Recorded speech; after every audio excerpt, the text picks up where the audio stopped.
Book of Romans chapter 1 verse 23, Romeo 1:23।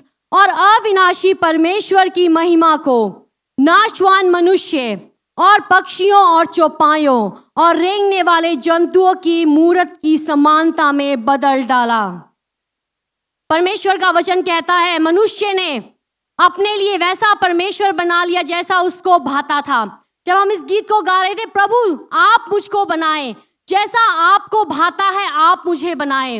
लेकिन आज हम दुनिया में देखते हैं इंसान ने जब उसका वो पाप में गिराया गया, उसके बाद उसने अपने मन मुताबिक परमेश्वर को बनाना शुरू कर दिया। कईयों ने कुछ बना लिया, कईयों ने कुछ बना लिया, लेकिन इंसान ये भूल गया परमेश्वर ने इंसान को मिट्टी में से रचा है। परमेश्वर ने इंसान को मिट्टी में से रचा है। कहें, परमेश्वर ने मुझे मिट्टी में से रचा है। परमेश्वर ने मुझे मिट्टी में से रचा है।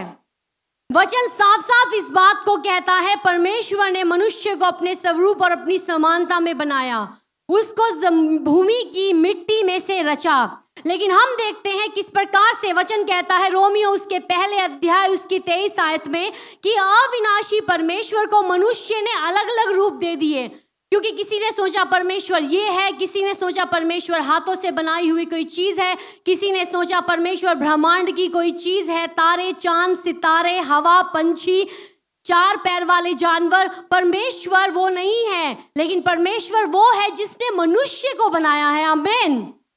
तो मनुष्य कैसे परमेश्वर को बना सकता है और क्यों? क्योंकि आज इंसान ने अपनी आवश्यकता के अनुसार अलग अलग ईश्वर बना दिए हैं। इसी कारण मनुष्य के अंदर परमेश्वर का भय नहीं है। उसको लगता है अरे ये तो हमारे हाथ से बने हुए हैं। इसी कारण मनुष्य अपनी जिंदगी अपने मुताबिक चलता है।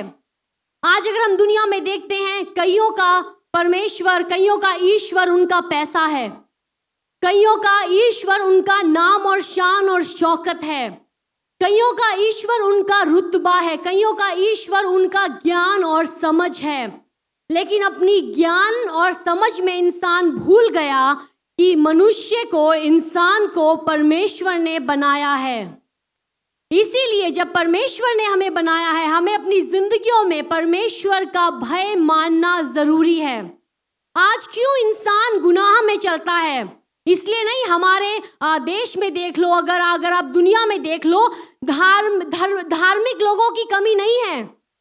ऐसे लोग हैं जो बहुत अच्छे काम करते हैं, लेकिन हो सकता है एक तरफ अच्छे काम एक व्यक्ति करता है, लेकिन दूसरी तरफ उस व्यक्ति के अंदर कपट है, उस व्यक्ति के अंदर गुनाह है और उसने अपनी जिंदगी में पाप को रास्ता दिया हुआ है। अपने दिल में उसने पाप को रखा हुआ है और परमेश्वर उससे बहुत दूर है। आज दुनिया ऐसे लोगों से भरी हुई है जिनकी जुबान पर तो परमेश्वर का नाम है, लेकिन उनका दिल परमेश्वर से बहुत दूर चला गया है। इसीलिए हमें अपनी जिंदगियों को जांचना है, कहीं हम वो लोग तो नहीं जिनकी जुबान पर तो परमेश्वर का नाम है, लेकिन दिल परमेश्वर से बहुत दूर हो गया है। क्या हमने अपनी जरूरत के मुताबिक कहीं कोई परमेश्वर तो नहीं बना लिया, या हमने जो जगह परमेश्वर की थी हमारी जिंदगी में, हमारे दिलों में, हमने किसी और चीज को तो नहीं दे दी है। वचन कहता है तिमुथी, उसके दूसरे तिमुथी उसका पहला अध्याय उसकी 7 आयत में, क्योंकि परमेश्वर ने हमें भय की नहीं पर सामर्थ, प्रेम और संयम की आत्मा दी है। क्योंकि परमेश्वर ने, दूसरा तिमुथी 2 तिमुथियस चैप्टर 1 वर्स 7, क्योंकि परमेश्वर ने हमें भय की नहीं पर सामर्थ, प्रेम और संयम का आत्मा दिया है। परमेश्वर ने हमें डर का आत्मा नहीं दिया है। परमेश्वर ने जलन का आत्मा भी नहीं दिया है हमें कि हम दूसरों से जलन करते रहें अगर दूसरा व्यक्ति आशीष पाता है, अगर दूसरे के बच्चे अच्छा पढ़ लिख जाते हैं। लेकिन वचन कहता है परमेश्वर ने हमें सामर्थ का आत्मा दिया है। परमेश्वर ने हमें कौन सा आत्मा दिया है कलीसिया? क्या लिखा है? सामर्थ का आत्मा दिया है और प्रेम का आत्मा दिया है और संयम का आत्मा दिया है। Hallelujah, hallelujah. एक प्रभु के बहुत बड़े दास थे और उनका नाम नहीं मैं लूंगी, लेकिन उनके द्वारा बहुत परमेश्वर ने उनको इस्तेमाल किया, बहुत ज़्यादा सेवकाई हुई। लेकिन एक समय आया जब वो गुनाह में गिर गए, सब ध्यान दे रहे हैं, और वो गुनाह में गिर गए और किसी ने उनसे आकर पूछा कि क्या कारण है जो आप गुनाह में गिर गए। एक परमेश्वर का दास, परमेश्वर का बेटा, सेवकाई में बहुत इस्तेमाल हुए और एक समय आया उनकी जिंदगी में गुनाह आ गया और सेवकाई को छोड़ के उनको साइड में चले गए। लेकिन एक व्यक्ति उनके पास जाकर पूछता है, बताएं मुझे क्या कारण था कि आप गुनाह में गिर गए? क्या आपने प्रभु यीशु से प्यार करना छोड़ दिया? क्या आपने परमेश्वर से प्यार करना छोड़ दिया? आज बहुत लोग हैं परमेश्वर से प्यार करते हैं, प्यार करना अच्छा है, वचन में लिखा है अपने परमेश्वर से पूरे हृदय, पूरे मन, पूरे आत्मा के साथ प्रेम करो, उनकी सेवा करो। लेकिन क्यों लोग गुनाह में गिरते हैं प्रेम करने के बावजूद भी परमेश्वर से? उन्होंने कहा मैंने प्रेम करना नहीं छोड़ा। फिर ध्यान से सुने, उन्होंने कहा मैंने प्रेम करना नहीं छोड़ा, लेकिन मैंने परमेश्वर का भय मानना छोड़ दिया। प्रेम करना नहीं छोड़ा। एक तरफ प्रेम करते हैं, बहुत लोग प्रेम करते हैं, अच्छा है प्रेम करना, लेकिन हमें जांचना है क्या सिर्फ हम परमेश्वर से प्रेम करते हैं या हम परमेश्वर का भय भी मानते हैं। वचन में लिखा है जो परमेश्वर का भय मानते हैं वो परमेश्वर के वचन पर थरथराते हैं। जब वो वचन को सुनते हैं उनका दिल पिघल जाता है। जब वो परमेश्वर की बातों को सुनते हैं उनकी जिंदगी में एक मन बदलाव आ जाता है, एक पश्चाताप आता है। बहुत लोग हैं आज कहते हैं हम परमेश्वर से प्यार करते हैं, लेकिन बहुत कम लोग हैं, सच में मैं आपको बता रही हूं, बहुत कम लोग हैं जो परमेश्वर के भय में चलते हैं और जो जानते ही नहीं, और कई लोग तो यही नहीं जानते हैं कि परमेश्वर का भय है क्या। और आज मैं आपके साथ इसी बात पर, इसी विषय पर बात करूंगी और मैं विश्वास करती हूं इसके द्वारा प्रभु आपको आशीष देंगे। सब अपनी आंखों को बंद करें, कहें परमेश्वर मुझे अपना भय मानना सिखाएं। फिर कहें परमेश्वर मुझे अपना भय मानना सिखाएं। आमीन। यहां पर लिखा है 2 तिमुथी 1:7 में मैंने जैसे पढ़ा, क्योंकि परमेश्वर ने हमें भय का आत्मा नहीं पर सामर्थ, प्रेम और संयम का आत्मा दिया है। दुनिया में लोग भय में, दुनिया में लोग डर में चलते हैं। आज कई लोग बीमारी से डर में हैं, कई लोग गरीबी के कारण डर में हैं, कई लोगों के कारण डरते हैं। कई लोग जब खबरें सुनते हैं, न्यूज़पेपर पे पढ़ते हैं या टीवी में देखते हैं, डर आ जाता है। लेकिन हो सकता है व्यक्ति इन चीजों के कारण डर रहा हो, लेकिन हो सकता है उसमें परमेश्वर का भय नहीं हो। डरना और परमेश्वर का भय बिल्कुल अलग है। डरना और परमेश्वर का भय मानना बिल्कुल अलग है। अब ये नहीं है कि हम परमेश्वर का भय मानते हैं तो अब जब हम परमेश्वर के सामने आए हम थरथराते या कांपते हुए आए। पुराने समय में हम जब देखते हैं प्रभु यीशु मसीह के आने से पहले जो यरूशलेम का मंदिर था, वहां पर जब याजक लोग, जो परमेश्वर के याजक थे, जो प्रीस्ट थे, वो जब सेवा करते थे उस मंदिर में, वो बड़े डर के साथ करते थे, क्योंकि उन्हें डर था अगर जो परमेश्वर ने उनसे कहा है उन्होंने उसके मुताबिक बलिदान नहीं चढ़ाया, अगर उन्होंने उसके मुताबिक, ध्यान से सुन रहे हैं, अगर उन्होंने उसके मुताबिक जानवर सिलेक्ट नहीं किया, क्योंकि कोई भी खोट वाला जानवर वो चुन नहीं सकते थे, बिल्कुल साफ सुथरा निष्पाप, उसकी बॉडी में कोई प्रॉब्लम नहीं होनी चाहिए, ऐसा जानवर चुना जाता था परमेश्वर के सामने लाने के लिए, क्योंकि इंसान को पता था उसने गुनाह किया है और केवल बलिदान के द्वारा ही, लहू के द्वारा ही उसके गुनाह से उसे क्षमा मिलेगी। तो उस समय हम देखते थे किस प्रकार से सब चीजें पूरे रिटर्न पैटर्न के अनुसार जो परमेश्वर ने मूसा को दिया था उसके अनुसार सब कुछ एग्जैक्टली किया जाता था। और उनको डर था अगर गलती से कहीं हमने गलत तरीके से परमेश्वर के आगे कुछ कर दिया तो हम पर मौत का दंड आ सकता है। और उस समय लोग परमेश्वर के सामने डर कर आते थे, कहीं ऐसा ना हो कि स्वर्ग से आग गिरे और हम मर जाएं, कहीं ऐसा ना हो कि परमेश्वर हमें कोड़ दे दे और हम मर जाएं। पुराने समय में ऐसा होता था। लेकिन अब जब हम प्रभु यीशु मसीह में हैं, वचन कहता है हम अनुग्रह के नीचे हैं। सब कहें मैं अनुग्रह के नीचे हूं। तब कहें मैं अनुग्रह के नीचे हूं, जिसको इंग्लिश में कहते हैं ग्रेस। और अनुग्रह का सिंपल मतलब है जिस कामों को हम अपनी काबिलियत से नहीं कर सकते थे, परमेश्वर हमें वो काबिलियत देते हैं अपने आत्मा के द्वारा, ताकि जो हम पहले नहीं कर सकते थे अब हम वो कर सकते हैं। आमीन। हो सकता है एक व्यक्ति कहे परमेश्वर मुझे नहीं पता मैं कैसे आपके भय में चलूं, कैसे फेयर ऑफ द लॉर्ड में चलूं, मुझे नहीं समझ आ रहा। मैं आपसे श्योरिटी के साथ कह सकती हूं, अगर आपके दिल के अंदर चाह है और अगर आप सच में कहते हैं परमेश्वर मैं आपके भय में चलना चाहता हूं, पवित्र आत्मा आपकी मदद करेगा और आपको सिखाएगा। आमीन, आमीन। वो सिखाता है क्योंकि वचन कहता है पवित्र आत्मा सब एक हमारा टीचर है, वो अध्यापक है, वो हमें सिखाता है। कई लोग कहते हैं हमें प्रार्थना करना नहीं आता, परमेश्वर से मांगो। कई लोग कहते हैं हमें प्रभु आपके साथ चलना नहीं आता है, परमेश्वर से मांगो। वो आपकी बुद्धि को खोलेंगे और आप उन बातों को वचन में से समझ पाएंगे जिनको आप समझ नहीं पाते हैं। प्रभु यीशु मसीह की जिंदगी में देखते हैं जब उनके बारे में यशाया भविष्यवक्ता अपनी किताब में लिखता है, उसके 11 अध्याय, यशाया 11 उसके पहली और दूसरी आयत में पढ़ूंगी। Book of Isaiah chapter 11 verse 1 और 2। यहाँ पर लिखा है तब ईशे के ठूंठ में से एक डाली फूट निकलेगी और उसकी जड़ में से एक शाखा निकलकर फलवंत होगी। 2 आयत में, और यहोवा का आत्मा बुद्धि और समझ का आत्मा, युक्ति और पराक्रम का आत्मा, ज्ञान और यहोवा के भय का आत्मा उस पर ठहरा रहेगा। तब कहें यहोवा के भय का आत्मा, फिर कहें यहोवा के भय का आत्मा, यहोवा के भय का आत्मा। आमीन, आमीन।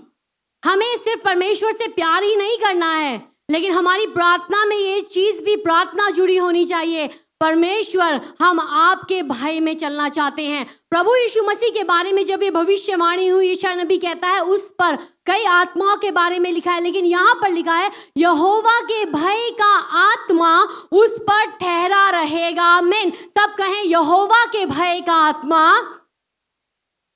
मुझ पर ठहरा है। फिर कहें यहोवा के भय का आत्मा मुझ पर ठहरा है। अगर हम में यहोवा का भय है, हमारी जिंदगियों से वो भय, वो परमेश्वर का भय नजर आएगा। मैं फिर से आपको कह दूं, ये इसका मतलब ये नहीं है हम कांपते हुए या हम कांपते हुए परमेश्वर के सामने आए, नहीं। यीशु मसीह के बलिदान के द्वारा अब जब हम पिता के सिंहासन के सामने आते हैं, हम बड़े हियाव के साथ आते हैं, हम बड़े ही विश्वास के साथ आते हैं, हम बड़े आनंद के साथ आते हैं, क्योंकि आनंद के तेल से उसने हमारा अभिषेक किया है। लेकिन दूसरी तरफ जब हम परमेश्वर को कहते हैं परमेश्वर हम आपसे प्रेम करते हैं, साथ ही हमारी जिंदगियों से उनका आदर दिखाई देना चाहिए। आमीन। परमेश्वर का भय सिंपली, कई लोग इसकी अलग अलग तरीके से परिभाषाएं देते हैं, लेकिन अगर इसको सिंपल शब्दों में कहा जाए, इसका मतलब है परमेश्वर जिस आदर के योग्य हैं उनको वो आदर देना। आमीन, आमीन। कई बार मैं कई स्टूडेंट से, टीचर से बात करती हूँ और वो कहते हैं कि जैसे पहले बच्चे आदर देते थे अपने अध्यापकों को और टीचर्स को, आज बहुत ही कम रह गया है। कई बार तो जब उनके पास से टीचर जा भी रहा होता है उन्हें परवाह ही नहीं होती है, वो अपने मजे में होते हैं, अपनी बातों में होते हैं। क्योंकि जैसे जैसे कई चीजें बढ़ती जा रही हैं, जैसे जैसे गुनाह बढ़ता जा रहा है, मनुष्य का दूसरों के प्रति आदर कम होता जा रहा है और साथ ही साथ जो परमेश्वर के लिए आदर है वो कम होता जा रहा है। इसीलिए कई बार देखा जाता है दुनिया में, एक तरफ वो व्यक्ति बहुत धार्मिक काम करेगा, लेकिन दूसरी तरफ वही व्यक्ति अपनी जुबान से गलत बातें बोलेगा, गलत चीजें सोचेगा, गलत तरीके के व्यवहार करेगा, दूसरों के बारे में गलत सोचेगा, दूसरों से जलन करेगा, अगर लड़ाई झगड़ा करने का हो जाए लड़ाई झगड़ा भी करेगा, गाली गलौच भी देगा। लेकिन दूसरी तरफ वो व्यक्ति सुबह उठकर अपने सारी चीजें करेगा। क्यों? क्योंकि हो सकता है एक तरफ परमेश्वर से प्यार है लेकिन परमेश्वर का भय नहीं है। लेकिन परमेश्वर की कलीसिया होने के नाते, यीशु की कलीसिया होने के नाते हमारी जिम्मेवारी है हम परमेश्वर के भय में चलें, हम परमेश्वर के भय में चले। आमीन। यीशु पर यहोवा के भय का आत्मा ठहरा। और जब हम पढ़ते हैं आगे सुसमाचारों में, प्रभु यीशु कहते हैं यहोवा ने मेरा अभिषेक किया है, यहोवा परमेश्वर का आत्मा मेरे ऊपर है। और वही अभिषेक परमेश्वर ने अपने लोगों का किया है। और परमेश्वर की दिली इच्छा है कि उनके लोग सिर्फ अपनी बातों से ही आदर ना दिखाएं, लेकिन उनके दिल से, उनकी जिंदगी से परमेश्वर का आदर दिखना चाहिए। नहीं तो वो सिर्फ एक दिखावा होगा, नहीं तो वो सिर्फ एक कपटीपन होगा। आमीन। एक वचन पढ़ेंगे यशायाह 33:5। यहां लिखा है यशायाह 33:5, यहोवा महान हुआ है, वह ऊंचे पर रहता है, उसने सियोन को न्याय और धर्म से परिपूर्ण किया है, और उदार बुद्धि और ज्ञान की बहुतायत तेरे दिनों का आधार होगी। यहोवा का भय उसका धन होगा। यहोवा का भय उसका धन होगा। क्या मिलके मेरे साथ कह सकते हैं, यहोवा का भय उसका धन होगा। यहां पर लिखा है धन, इंग्लिश बाइबल में लिखा है खजाना होगा। हमारा जो खजाना है वो परमेश्वर का भय है।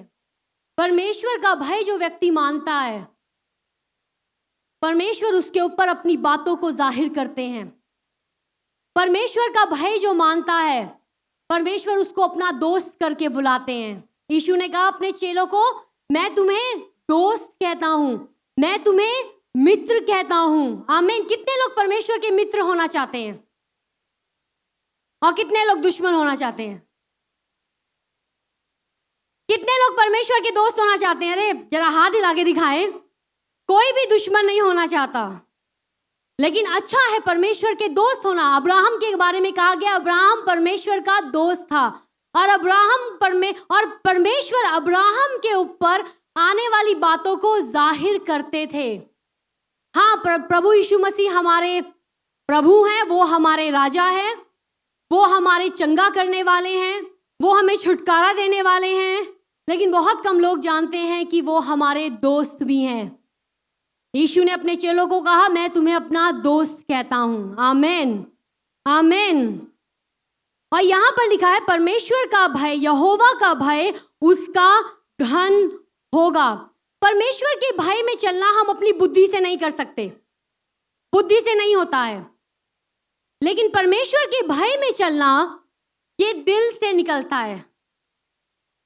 वचन कहता है यहोवा परमेश्वर दिल की गहरी बातों को जानते हैं।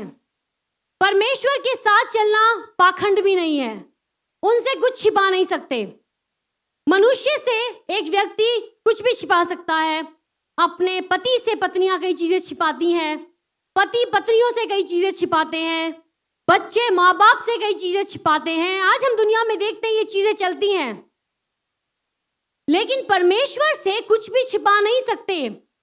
प्रभु के साथ जब आपको चलना है, खराई में चलना है, दोगुलेपन में प्रभु के साथ लंबा कोई नहीं चल सकता। अगर थोड़े समय के लिए एक व्यक्ति दोगुलेपन में चलता भी है, वो लंबी दौड़ नहीं दौड़ पाएगा। लंबी दौड़ दौड़ने के लिए हमें पवित्रताई में चलना होता है। हमें ये जानते हुए परमेश्वर की आराधना करनी होती है कि वो कौन है। परमेश्वर के साथ एक गहरे रिश्ते में चलना होता है। प्रभु यीशु मसीह हमारे बाहरी वस्त्रों को बदलने नहीं आए। प्रभु यीशु मसीह जब इस धरती पर आए, उस समय जो चलन था कपड़ों का, उन्होंने वही पहना। अगर वो आज के समय में आते तो आज का जो चलन है, जो नॉर्मल एक कैजुअल ड्रेस जो जेंट्स पहनते हैं, वो पहनते। प्रभु को हमारे कपड़ों से लेना देना नहीं है। हाँ, हमें कपड़े ऐसे पहनने हैं ताकि हम दूसरों के ठोकर का कारण ना बन जाएं। चाहे वो आदमी हो चाहे वो औरत हो, हमारे कपड़े ऐसे होने चाहिए जो परमेश्वर को महिमा दे, ना कि उनके नाम को नीचा करें। तो प्रभु यीशु मसीह हमारी जिंदगियों को बदलते हैं।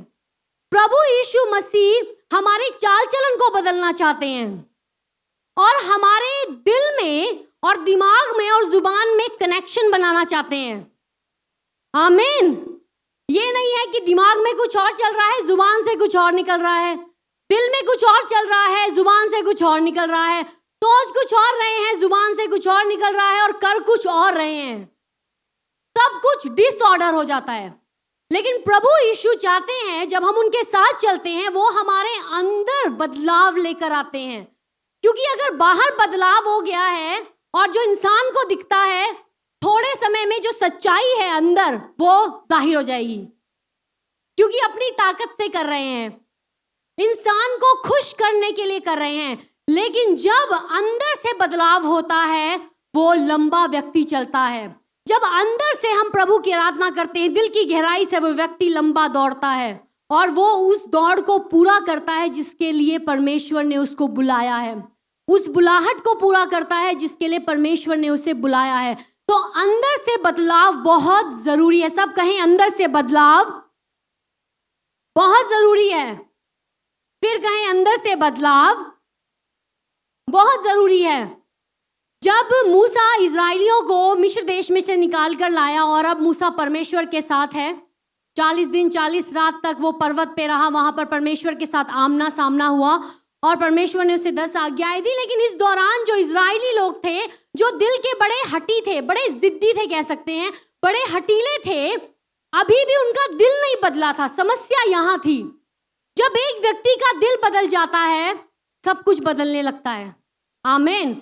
जब दिल नहीं बदला है तो कहीं ना कहीं जाके अटक जाएंगे। तो बदलाव दिल से शुरू होता है। तो इन इजरायली लोगों ने क्या किया, अब इनको लगा मूसा तो चला गया है, अब हम क्या करें। इन्होंने हारून को कहा हमें कोई देवता बना दे, हमने उसको पूजना है।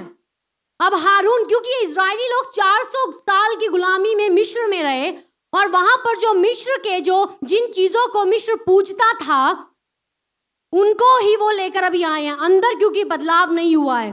और जब आके कहते हैं अरे हमें भी कुछ बना के दे, हमें भी कोई ऐसी चीज बना जिसकी हम आराधना कर सके, जिसको हम पूज सके, तो इन्होंने क्या किया, इन्होंने कहा आओ जितने भी सोना चांदी तुम्हारे पास है लेकर आओ।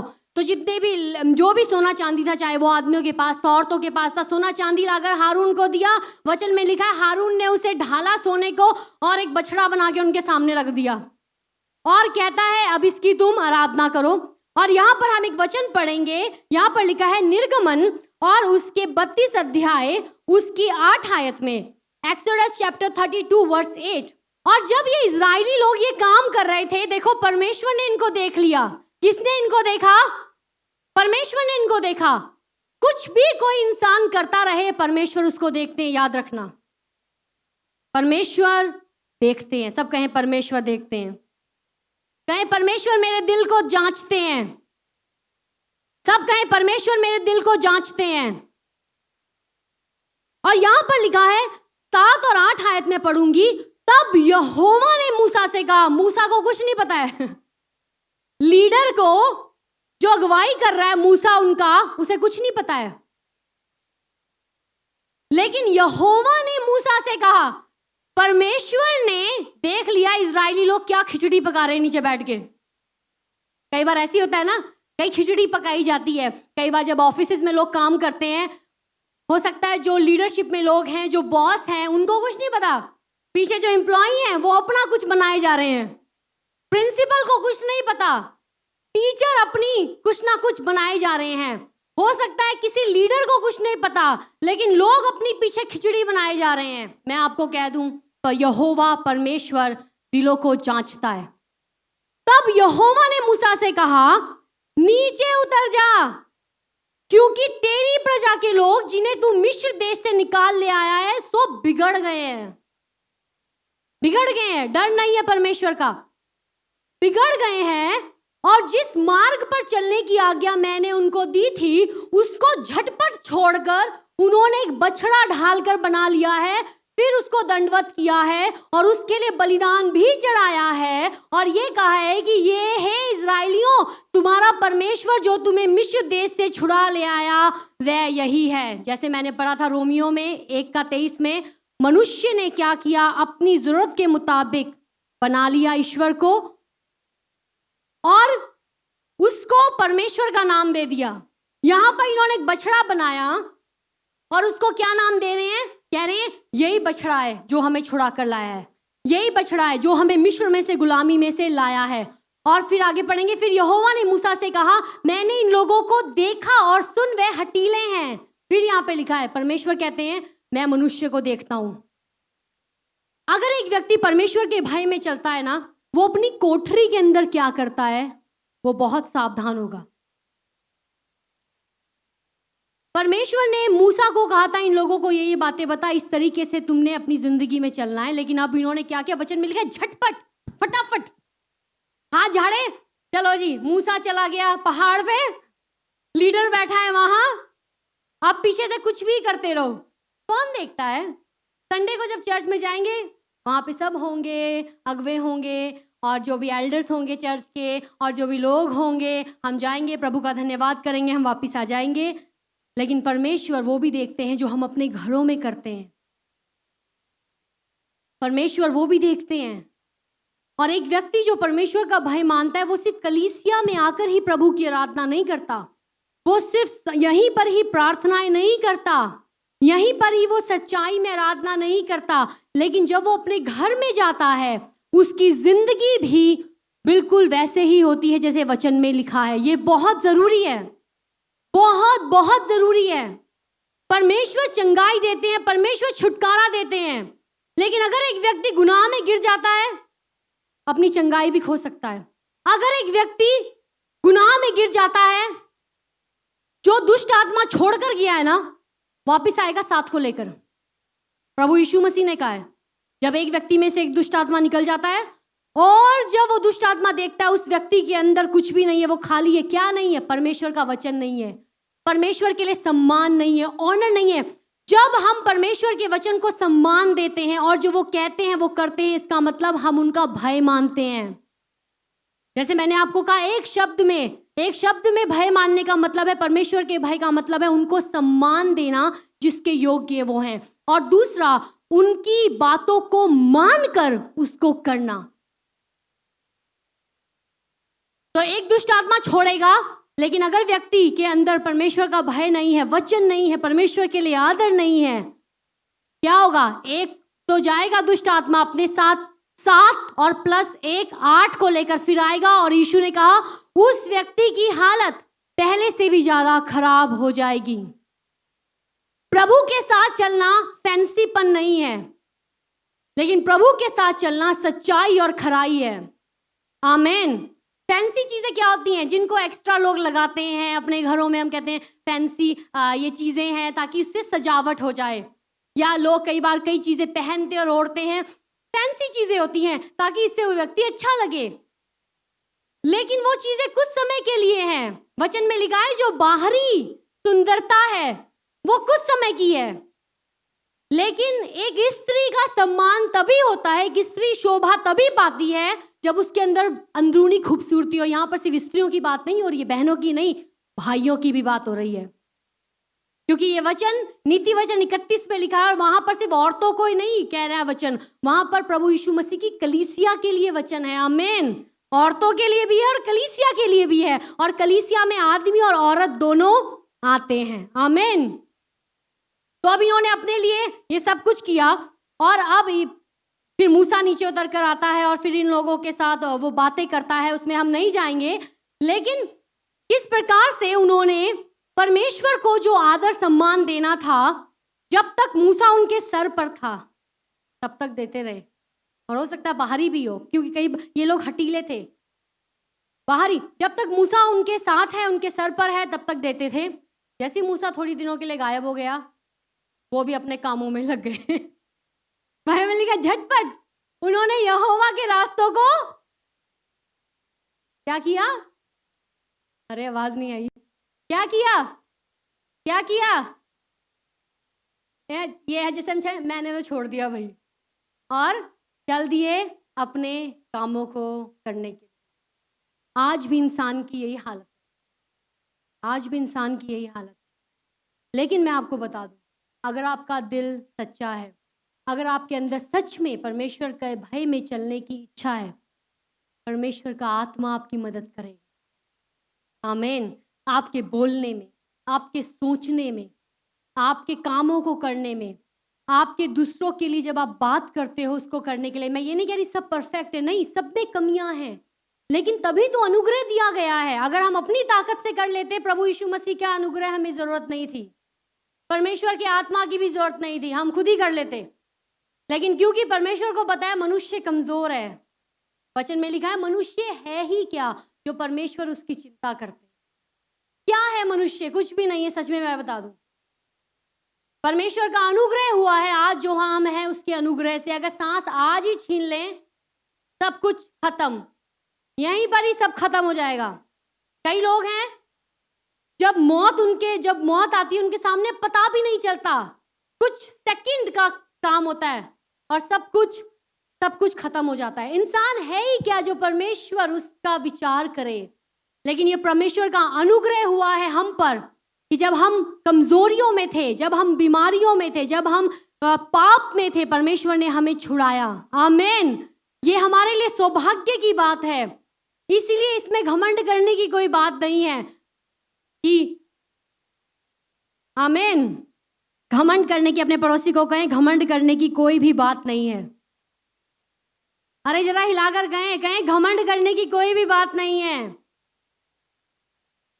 रुतबा, नाम, शान, चीजें ये सब यही रह जानी है, कुछ नहीं इंसान अपने साथ लेके जाएगा। ऐसे ही लड़ाई झगड़े करता है इंसान। ठीक है, जरूरत है, परमेश्वर जरूरतों को पूरा करते हैं और परमेश्वर हमें रेस्ट में रखते हैं, हमें आराम में रखते हैं।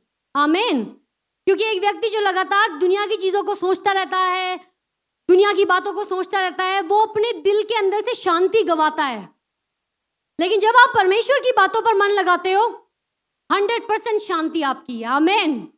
100% संतुष्टि आपकी है। आमीन। और हम वो लोग हैं जो परमेश्वर की आत्मा के अनुसार चलते हैं, शरीर के अनुसार नहीं चलते। आत्मा की अगुवाई में, वचन की अगुवाई में, जब आप वचन की अगुवाई में चलते हैं ना तो कभी आप ठोकर खाओगे और ना ही किसी के लिए ठोकर का कारण बनोगे। पौलुस कहता है हम जो सेवकाई करते हैं हम बड़े हियाव के साथ कहते हैं कि हम बड़ी सच्चाई के साथ, खराई के साथ इस सेवकाई को करते हैं और किसी के लिए भी ठोकर का कारण नहीं ठहरते। आमीन। कहें मैं ठोकर का कारण नहीं हूं, लेकिन मैं आशीष का कारण हूं। फिर कहें मैं ठोकर का कारण नहीं हूं, मैं आशीष का कारण हूं। फिर कहें मैं ठोकर का कारण नहीं हूं, मैं आशीष का कारण हूं। Hallelujah, hallelujah.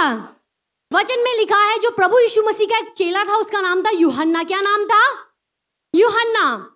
तो यूहन्ना प्रभु यीशु मसीह के साथ बहुत ज्यादा रहता था। जब प्रभु यीशु मसीह का रूपांतरण हुआ तब यूहन्ना साथ था। 3 चेले थे, उनमें यूहन्ना भी था। जब प्रभु यीशु मसीह ने मुर्दा बेटी को जिंदा किया तब यूहन्ना साथ था। जब कई चमत्कार हुए तब यूहन्ना साथ था। जब प्रभु यीशु मसीह गतसमनी के बाग में प्रार्थना कर रहे थे क्रूस पे जाने से पहले, तब यूहन्ना साथ था। और जब प्रभु यीशु मसीह मुर्दों में से जी उठे और अपने चेलों के साथ अपने चेलों के साथ गलील की झील के किनारे बैठकर जब उन्होंने नाश्ता खाया तब भी यूहन्ना साथ था। लेकिन फिर भी यूहन्ना प्रभु यीशु मसीह को नहीं समझ पाया कि वो कौन है। उसको लगा अरे हमारे गुरु हैं, अरे हमारे अध्यापक हैं, हमारे टीचर हैं। लेकिन क्योंकि उसको वो समझ नहीं थी। एक व्यक्ति जब समझ जाता है ना परमेश्वर कौन है, उसकी जिंदगी में एकदम शिफ्ट आ जाता है। समझ रहे हो आप लोग? शिफ्ट, सब कहें बदलाव, फिर कहें बदलाव, फिर कहें अपने हाथ को घुमा के कहें बदलाव, फिर कहें बदलाव। 180 के एंगल में हम जाएंगे तो वो यहां से लेकर यहां तक होता है ना। यहां पर एक व्यक्ति था लेकिन क्विक यहां पर आ गया, बदलाव, फिर कहें बदलाव। अब ये जो यूहन्ना था इसको इतना प्रकाशन नहीं था कि वो जान सके प्रभु कौन है। हाँ, सब सोचा था, सुना था, प्रभु से कुछ बातें सुनते थे ये लोग। कई चीजें जो बड़ी रहस्यमयी थी प्रभु यीशु मसीह ने अपने चेलों के ऊपर जाहिर करी। क्या मैं आपको कहना चाहती हूँ, एक व्यक्ति की आराधना बता देती है उस व्यक्ति का प्रकाशन क्या है परमेश्वर के लिए। एक व्यक्ति के जीवन चलने का तरीका बता देता है उस व्यक्ति को कितना प्रकाशन है परमेश्वर का। आमीन। अगर आपके सामने कोई बहुत बड़े ऊंचे नामी गिरामी कोई एक व्यक्ति आता है जब एक नामी गिरामी व्यक्ति आता है और आप उसके सामने बैठे हो, आप कैसे बैठते हो? एक बार मेरे हस्बैंड किसी ऑफिस में गए और लिटरली उस ऑफिस का माहौल सिगरेट से धुआं भरा हुआ है, सिगरेट का धुआं, और पैर ऊपर रखे हुए हैं उस व्यक्ति ने अपने टेबल के ऊपर, और उसे और एक औरत एक लेडी सामने बैठी, वो भी कोई हेल्प के लिए आई होगी, वो अपनी उनसे पहले गई थी मेरे हस्बैंड से, और उस आदमी को किसी की परवाह नहीं है कौन आया है कौन जा रहा है। एक औरत बैठी है, अरे थोड़े तमीज से बैठ, नहीं, पैर चढ़ाकर सिगरेट का धुआं पूरे कैबिन में भरा हुआ है और वो ऐसे बैठा है। क्या शो करना चाहता है कि मैं कंट्रोल में हूं, मैं ही पावरफुल हूं और मुझे किसी का डर नहीं है। जब एक व्यक्ति ऊंचा आपके सामने आता है, बाइबल में लिखा है जब तू प्रधान के सामने खाने को बैठे, अपने गले में क्या डाल लेना? नाइफ डाल लेना, चाकू डाल लेना। क्या मतलब है कहने का?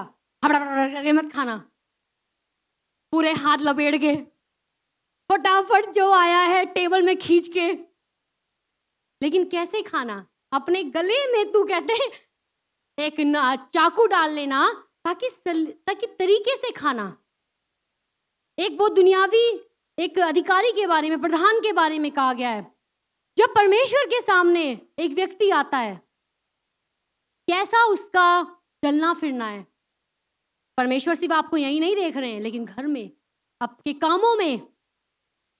आज हम एक ऐसी दुनिया में रहते हैं जहां पर दूसरे की शिकायतें करना एक आम चीज हो गई है, दूसरे की गलती निकालना एक आम चीज हो गई है, दूसरे की कमजोरियों को देखना एक आम चीज हो गई है। लेकिन जब प्रभु में हम हैं, जब लोग ऐसा करते हैं ना आपके साथ वाले, थोड़ा साइड हो जाओ। क्या करना है? थोड़ा साइड हो जाना है और बुद्धि का इस्तेमाल करना है, जो परमेश्वर का वचन कहता है। वचन में लिखा है चाहे तुम्हारे अधिकारी जितने भी सख्त क्यों ना हो, लेकिन उनके अधीन रहो। हमने लोगों की चीजों को अपने अंदर नहीं आने देना।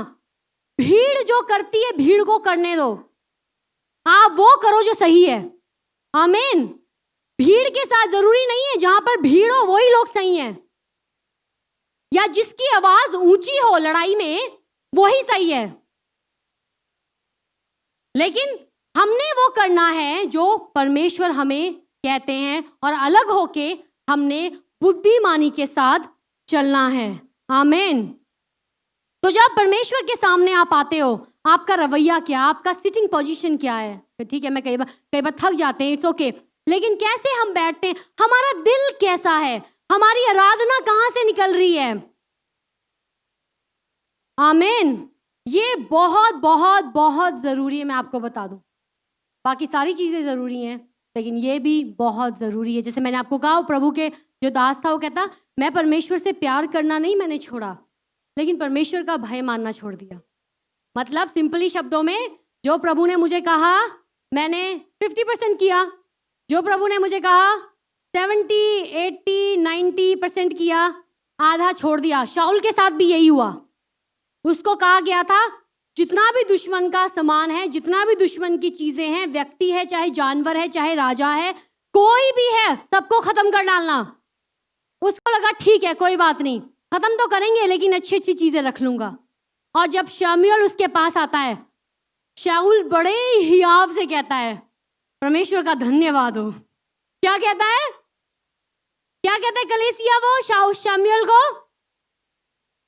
शाऊल राजा, जो राजा था जिसको परमेश्वर ने ठहराया था, आके कहता है शमूएल को परमेश्वर का धन्यवाद हो। क्यों? क्योंकि उसको लगता था जो उसने किया वो सही है। उसको लगा जो मैंने किया है वो सही है, लेकिन उसने वो नहीं किया जो परमेश्वर ने शमूएल के द्वारा उसको करने के लिए कहा था। क्योंकि वचन कहता है एक वो मार्ग है जो मनुष्य को सही जान पड़ता है, लेकिन उसके अंत में विनाश ही है। और वचन में लिखा, परमेश्वर शाऊल को राजा बनाने से पछताए। उनका मन खेदित हुआ, क्योंकि उन्होंने देखा ये व्यक्ति कुछ तो मेरी चीजें कर रहा है, लेकिन कुछ अपनी चीजें कर रहा है। अगर एक व्यक्ति परमेश्वर का भय मानता है, वो व्यक्ति 100% परमेश्वर की चीजें करता है। वो कॉम्प्रोमाइज नहीं करता किसी भी चीज से, चाहे कुछ भी, अपनी जॉब में, अपने परिवार में, अपने रिश्तेदारों के बीच में, अपने शादी ब्याह के मामले में, अपने चुनाव के मामले में, कुछ भी चीज में वो व्यक्ति कॉम्प्रोमाइज नहीं करता। आमेन। शाऊल ने कॉम्प्रोमाइज किया, परमेश्वर ने कहा तू साइड हो जा, क्योंकि जो योजना मैंने अपनी कौम के लिए बनाई है तू उसमें अब हिस्सेदार नहीं होगा। और ना ही शाऊल हिस्सेदार हुआ, ना ही शाऊल का घराना हिस्सेदार हुआ, सब खत्म हो गए। लेकिन एक ही बचा, मैफीबोशेत। लेकिन परमेश्वर ने दाऊद को ढूंढा जो परमेश्वर के दिल को जानता, परमेश्वर के दिल के मुताबिक चलता था। आमीन। बाइबल में ना 2 व्यक्तियों के बारे में है। जब परमेश्वर ने मूसा को मिलाप वाला तंबू बनाने के लिए कहा और उसमें बताया गया किस प्रकार से सब कुछ किया जाएगा, 2 लोगों के बारे में मैं आपसे बात करूंगी, फिर हम प्रार्थना करेंगे। और उनका नाम है नादाब और अबीहू। क्या नाम है? नादाब और अबीहू। देखो, जब हम बाइबल, परमेश्वर के वचनों में पढ़ते हैं, बाइबल के पन्नों में पढ़ते हैं, इतिहास भी हमें बहुत कुछ सिखा देता है। जो बातें लोगों ने करी है, उनकी गलतियों से हम बहुत कुछ सीख सकते हैं। सीख सकते हैं कि नहीं? कई बार बड़े लोग कहते हैं, अरे जो गलतियां हमने करी हैं तुम मत करो, सीख जाओ। क्योंकि जो बड़े लोग थे, जब उनके बड़े लोग उनको सिखाते थे, वो हल्के में लेते थे। अब जब उनको उस रास्ते से गुजरना पड़ा और थोड़े धक्के लगे, थोड़ा कई चीजें जिंदगी में आई, तो सबक सीख लिया अपनी गलतियों से। तो अब जब उन्होंने सबक सीख लिया, आगे आने वाली पीढ़ी को कहते हैं, अरे तुम तो हमारे बोलने पर ही सीख जाओ, जरूरी है तुमने धोखा खा के ही सीखना है। तो यहाँ पर तो लोग थे नदाब और अबीहू, और यहाँ पर लिखा है निर्गमन एक्सोडस उसके 28 और 1 में, फिर तो इजराइलियों में से अपने भाई हारून और नदाब और अबीहू, एलियाजर और इतामार नाम उसके पुत्रों को अपने समीप ले आना कि वे तेरे लिए याजक का काम करें। इन लोगों को चुना गया, जैसे आपको और हमें चुना गया है परमेश्वर के मार्गों में चलने के लिए। चुना गया है कि नहीं चुना गया? कितने लोग श्योर हैं चुना गया है, और कितने लोग श्योर नहीं है नहीं चुना गया? चुना गया है। प्रभु ने आपको चुना है। वचन में लिखा है, मैंने तेरा नाम लेकर तुझे बुलाया है। वो आपके नाम को भी जानते हैं, आपके सरनेम को, आपके दादा परदादा और उससे आगे आगे पीढ़ियों को भी जानते हैं। तो परमेश्वर ने इनको क्यों चुना? ऊपर करेंगे। क्या लिखा है? याजक का काम करने के लिए, प्रीस्टली इनकी जॉब थी। उस मिलाप वाले तंबू में इनको सेवा टहल करना होता था, इतनी बड़ी जिम्मेवारी इनको दी गई। लेकिन अब प्रॉब्लम ये थी, ये जो नादाब और अबीहू थे, थोड़ा सा गड़बड़ था इनके अंदर, क्योंकि दिल नहीं बदला था। और यहां लिखा है आदाब और नबीहू, अगर हम लेवी व्यवस्था 10 और 1 में जाते हैं, आदाब और अबीहू नामक हारून के 2 पुत्रों ने अपना अपना धूपदान लिया और उसमें आग भरी और उसमें धूप डालकर उस ऊपरी आग की जिसकी प्रतिज्ञा यहोवा ने नहीं दी थी, यहोवा के सम्मुख उन्होंने चढ़ा दी। और फिर आगे लिखा है, तब यहोवा के सम्मुख से आग निकलकर उन दोनों को भस्म कर दिया और वे यहोवा के सामने मर गए। क्या मतलब है? इन लोगों ने जो मूसा को परमेश्वर ने तरीका दिया था वैसा नहीं किया, लेकिन इन्होंने अपनी मर्जी, सब कहें अपनी मर्जी, फिर कहें अपनी मर्जी, फिर कहें अपनी मर्जी, ये अपनी मर्जी से चले। कई बार कई लोग कहते हैं अरे परमेश्वर जानते हैं। कई बार कई लोगों की स्टेटमेंट ये होती है, परमेश्वर दिल को जांचते हैं। और कई बार जब लोग ऐसा बोलते हैं, वो कई चीजों को ढांप रहे होते हैं, या वो कह रहे होते हैं परमेश्वर जानते हैं, अगर मैंने ये गुनाह में भी मैं चल रहा हूं या मैं गुनाह में भी चल रही हूं, परमेश्वर जानते हैं। परमेश्वर सब कुछ जानते हैं और वो तैयार है आपकी जिंदगी में बदलाव करने के लिए। आमीन, आमीन। परमेश्वर के साथ हम आधा आधा नहीं चल सकते। अगर आप आधा आधा चलेंगे, वो आप फुलनेस को नहीं देख पाएंगे। तो यहाँ पर लिखा है, इन्होंने, आग ने उनको भस्म कर दिया क्योंकि उन्होंने अपनी मर्जी को पूरा किया। और इसका जो भाई और बाप था इन दोनों के, जब वो विलाप करने लगे, मूसा ने कहा विलाप नहीं करना। इनकी गलती पता क्या थी? इनकी गलती थी, इन्होंने परमेश्वर को वो सम्मान नहीं दिया जिसके योग्य वो थे। जो परमेश्वर ने कहा उसके मुताबिक ये अब नहीं चल रहे थे। लेकिन ये अपनी चीजों को अंदर लेकर आ रहे थे। जब यूहन्ना प्रभु यीशु मसीह के साथ चला, उसको इतना प्रकाशन नहीं था। लेकिन जब हम प्रकाशित वाक्य पढ़ते हैं, वचन में लिखा है जब यूहन्ना परमेश्वर के दिन आत्मा में हो गया और उसने सिंहासन पर यीशु को विराजमान देखा, और उसने जब महिमा को देखा, जब आप पढ़ते हैं प्रकाशित वाक्य, उसके पहले अध्याय में लिखा है इसके बारे में, और जब उसने यीशु को देखा उनकी महिमा में, वो उनके पैरों पे ऐसे गिर गया जैसे अभी उसकी जान निकलने वाली है। मरने को था, वो मृतक के समान गिर गया। बहुत लोग आज दुनिया में परमेश्वर को हल्के में लेते हैं। वचन में लिखा है परमेश्वर ठट्टों में नहीं उड़ाए जा सकते, हल्के में लेते हैं। हल्के में कैसे लेते हैं? फॉर एग्जाम्पल, जो वचन कहता है उस पर नहीं चलना, अपनी चीजों को उस चीज के बीच में लेकर आना, इंसानी चीजों को परमेश्वर से ज्यादा अहमियत देनी, अपनी जुबान से गलत बोलना, अपनी जिंदगी में परमेश्वर का भय ना मानना, चुगली करना, गलत सोचना, ये चीजें हैं जो हम अपने समाज में देखते हैं। लेकिन प्रभु हमें इन चीजों से छुटकारा देते हैं, और एक व्यक्ति अपनी निगाहों को अब इन चीजों पर नहीं लगाता, लेकिन परमेश्वर की ओर लगाता है।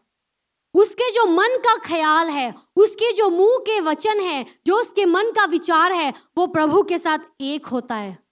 आमीन, आमीन। और वो व्यक्ति अपनी जिंदगी में परमेश्वर के हाथ को, सामर्थी हाथ को देखता है। सब देखते हैं, लेकिन बहुत थोड़े लेवल पे, सबका अलग अलग स्तर है। आमीन।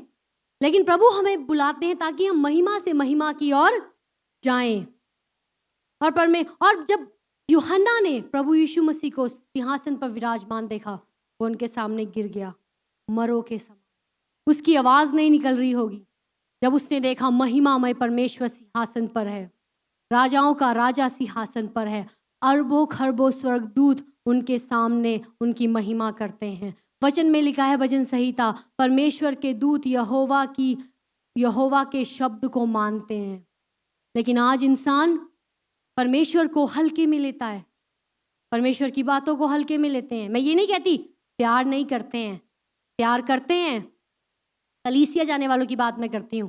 प्यार करते हैं, आराधना के गीत गाते हैं, ऑफरिंग्स देते हैं, सेवा करते हैं, लंगर लगाते हैं, गरीबों को खाना भी देते हैं। लेकिन हो सकता है जिंदगी में गुप्त पाप हो सकता है जिंदगी में ऐसी चीजें हो जो परमेश्वर को पसंद नहीं है। लेकिन जब हम मांगते हैं कि प्रभु मुझे इससे छुटकारा दो, परमेश्वर देते हैं। आमीन। क्योंकि कहीं ना कहीं वो चीजें इंसान को बांध के रखती हैं, और वो एक रास्ता होता है शैतान के चालों का हमारी जिंदगी में चलने के लिए। लेकिन जब हम प्रभु को सच्चे मन से प्यार करते हैं और पहला स्थान प्रभु को देते हैं, तब वो उन सब रास्तों को, उन सब दरवाज़ों को हम बंद कर देते हैं, उनको कुंडी लगा देते हैं, उनको ताला लगा देते हैं, ताकि कोई भी चीज़ हमें परमेश्वर के प्यार से अलग ना करने पाए। जुबान का कैसे इस्तेमाल करते हैं बहुत ज़रूरी है। जुबान का इस्तेमाल करना कैसे करते हैं बहुत ज़रूरी है। अब्राहम के लिए कहा गया है, अब्राहम परमेश्वर का दोस्त था। भजन संहिता 25 अध्याय 14 आयत में लिखा है, यहोवा के भेद को वही जानते हैं जो उससे डरते हैं, और वह अपनी वाचा उन पर प्रकट करेगा। आमीन। यहोवा के भेद को वही जानते हैं जो उससे डरते हैं। उत्पत्ति 22 का 1 में लिखा है, इन बातों के पश्चात ऐसा हुआ। ओके, इसमें मैं नहीं जाऊंगी। यहाँ पर आगे एक आयत में पढ़ना चाहती हूँ, उसके बाद हम प्रार्थना में जाएंगे। जब अब्राहम को परमेश्वर ने कहा अपने बेटे इसहाक को, जो बहुत लंबे एक इंतजार के बाद पैदा हुआ था, कहा इसको चढ़ा दे। और अब्राहम ने, वचन में लिखा है, अगले दिन तड़के सवेरे उठा और अपने बेटे को लिया, जो भी बाकी चीजें लेनी थी, और उस तरफ चला गया जहां परमेश्वर उसे दिखाते रहे। 3 दिन का सफर, सब कहें 3 दिन का सफर, फिर कहें 3 दिन का सफर। 3 दिन का सफर अब्राहम ने तय किया। 3 दिन बहुत होते हैं, 3 दिन बहुत होते हैं। अब्राहम सोच रहा होगा, अंदर ही अंदर उसके अंदर जंग लगी होगी, परमेश्वर आपने मुझसे क्या कह दिया। कह देते जानवर बलि चढ़ा दे, मैं चढ़ा देता। कह देते इतना सोना चांदी मुझे दे दे, मैं दे देता। लेकिन परमेश्वर आपने मुझे इतना कठिन काम करने के लिए कह दिया जो मेरे लिए बहुत ही मुश्किल है। वो बेटा जो कई सालों के बाद, प्रार्थनाओं दुआओं के बाद अब हो गया, अब उसको चढ़ाने के लिए कह रहे हैं। और ऐसे ही परमेश्वर हमारा टेस्ट लेते हैं। जो चीज हमें बहुत प्यारी है, परमेश्वर कहते हैं इसे कुर्बान कर दे, इसे कुर्बान कर दे। और प्रभु इसलिए नहीं कहते कि कुर्बान करके वो खत्म हो जाएगा, लेकिन परमेश्वर उसके कई गुना हमें वापस देते हैं। तो अब्राहम को कहा अपने बेटे को कुर्बान कर दे। 3 दिन लगातार उसके अंदर जंग लगी होगी। रास्ते में जा रहा है, सोच रहा है, अपने बेटे की तरफ भी देखता होगा, कई बार सोचता होगा प्रभु आपने क्या कह दिया, क्या कह दिया, बहुत मुश्किल है, बहुत मुश्किल है, बहुत मुश्किल है। लेकिन वचन में लिखा है अगले दिन सुबह तड़के उठा, देर भी नहीं करी, सारा को भी नहीं बताया, चल दिया लेकर। एक लड़ाई लगी होगी, अंदर से सोच उठ रही होगी छोड़ दे क्या करना, लेकिन उसने कहा नहीं, लेकिन वो अंदर सोच रहा होगा नहीं नहीं नहीं नहीं, परमेश्वर मैं आप जो आपने मुझे कहा है मैं वो ही करूंगा। 12 आयत बहुत खूबसूरत है, उत्पत्ति 22 का 12, जेनेसिस 22:12। उसने कहा उस लड़के पर हाथ मत बढ़ा, क्योंकि अब अब्राहम ने सब कुछ तैयार कर लिया। 3 दिन के बाद वो अपने बेटे को जैसे ही मारने जा रहा था, वो बलि देने जा रहा था, परमेश्वर के दूत ने उससे आकर कहा उस लड़के पर हाथ मत बढ़ा और ना उससे कुछ कर, क्योंकि तूने जो मुझसे अपने पुत्र वरन अपने इकलौते पुत्र को भी नहीं रख छोड़ा। परमेश्वर के दूत ने, यहोवा परमेश्वर की बात को उस तक पहुंचाया। लिखा है क्योंकि तूने जो मुझसे अपने पुत्र वरन अपने इकलौते पुत्र को भी नहीं रख छोड़ा, इससे मैं जान गया हूं कि तू परमेश्वर का भय मानता है। आमीन। कहने से परमेश्वर का भय नहीं होता, गीत गाने से भी परमेश्वर का भय नहीं होता। वचन में कहीं नहीं लिखा गीत गाओ और स्वर्गदूत आपके पास आ जाएंगे। कहाँ लिखा है, मुझे दिखा दो। वचन में लिखा है भय मानने वालों के इर्द गिर्द यहोवा का दूत बड़ा बांधता है। आमीन। भय मानने वालों को परमेश्वर बुद्धि देता है। यहोवा परमेश्वर का भय मानना बुद्धि का आरंभ है। बुद्धि शुरू ही परमेश्वर के भय से होती है। अगर परमेश्वर का भय नहीं है, जो मुंह में आएगा बोलेंगे, जैसा करने को दिल करेगा करेंगे, जैसा उठपटांग बोलने का दिल करेगा बोलेंगे।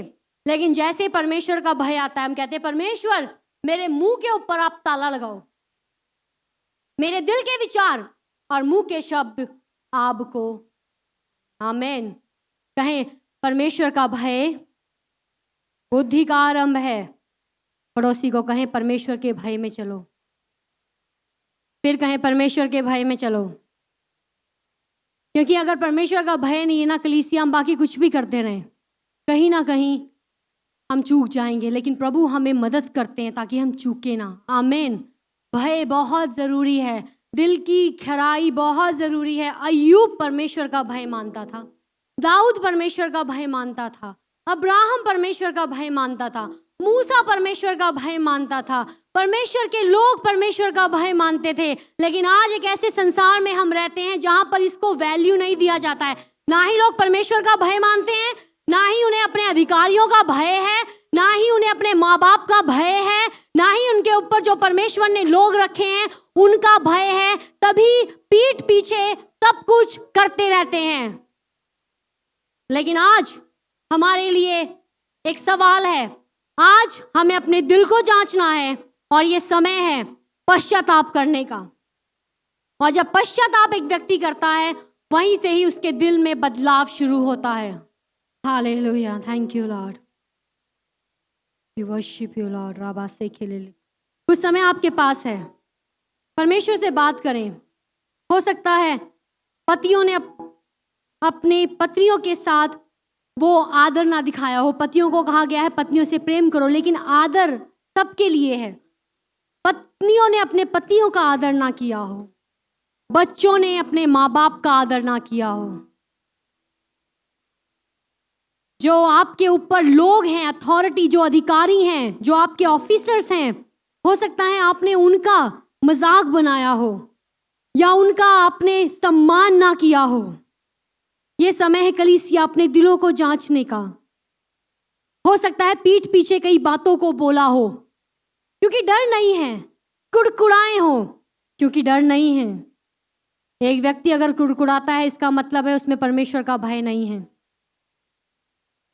परमेश्वर का भय नहीं है।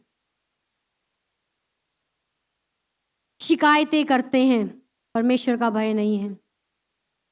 छोटी छोटी बातों पर लोगों से नाराज हो जाते हैं, अपने अधिकारियों से नाराज हो जाते हैं। दिल के अंदर कड़वाहट रखी हुई है, किसी के लिए भी हो सकता है। परमेश्वर का भय नहीं है। अगर भय होता तो ये ना करते। दूसरों को क्षमा नहीं कर पा रहे हैं, भय नहीं है। परिवार में कैसा रवैया, कैसा बिहेवियर है हमारा, हमें जांचने की जरूरत है। और आबा शाखा लाला राबा बाराबा और आबा बाराबा शेख और आबा बाराबा शेख। वचन में लिखा है, अंत की बात यह है, परमेश्वर का भय मान और उसकी आज्ञाओं का पालन कर, क्योंकि मनुष्य का संपूर्ण कर्तव्य यही है। परमेश्वर का भय मानना मनुष्य का संपूर्ण कर्तव्य है। आज इंसान भटक गया है, लेकिन हम उस भीड़ में नहीं खोना चाहते। आज इंसान परमेश्वर से बहुत दूर है, इसलिए अपनी मन की मर्जी करता है और कुछ समय आकर कानों को हाथ लगाकर आगे बढ़ जाता है। हम उस भीड़ में नहीं होना चाहते। हम गुनगुने नहीं होना चाहते हैं। प्रभु, मेरी प्रार्थना है आपके लोगों के लिए, पवित्र आत्मा आप जिंदगियों में बदलाव लेकर आते हैं, आप जिंदगियों में तब्दीली लेकर आते हैं। यीशु, आप अपने लोगों को छू लें, आत्मा के सामर्थ में छू लें, आत्मा के सामर्थ में छू लें। यीशु मसीह के नाम से मैं प्रार्थना मांगती हूँ प्रभु, दया करें, रहम करें प्रभु, अनुग्रह को जाहिर करें प्रभु जी। जो लोग दूर चले गए हैं, आपके करीब आ जाएं प्रभु। हम वो कलीसिया ना बने जो केवल होठों से आपकी आराधना करती है लेकिन मन आपसे दूर है, लेकिन हम वो लोग बन जाएं जिनका दिल आपके साथ जुड़ा है।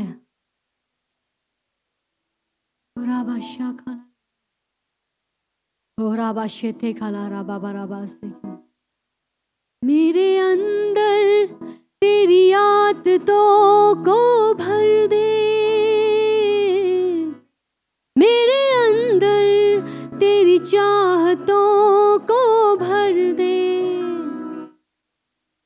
मेरे अंदर तेरी आदतों को भर दे, मेरे अंदर तेरी चाहतों को भर दे, मेरे अंदर तेरी आदतों को भर दे, मेरे अंदर तेरी आदतों को भर दे, मेरे अंदर तेरी चाहतों को भर दे, मेरे अंदर तेरी आदतों को भर दे।